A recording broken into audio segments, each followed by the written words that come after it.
Alle 18:39 del 3 novembre 1918 a Villa Giusti veniva firmato l'armistizio che metteva fine alla Prima Guerra Mondiale.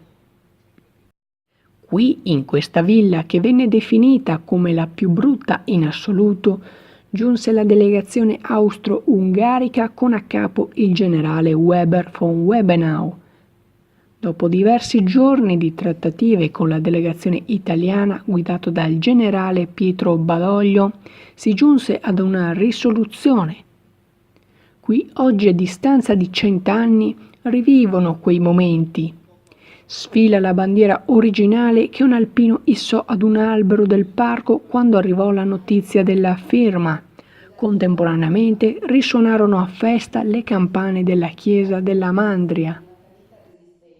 Questa mattina è particolarmente emozionante vedere la nostra bandiera, la stessa che trovava quei 100 anni fa, salire lentamente il pennone, accompagnata dalle note dell'inno nazionale.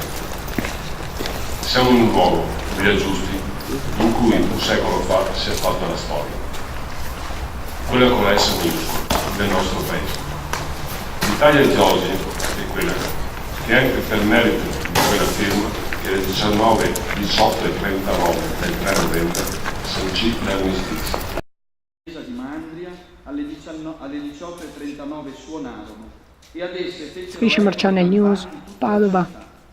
il desiderio di pace diventava realtà e il suono festoso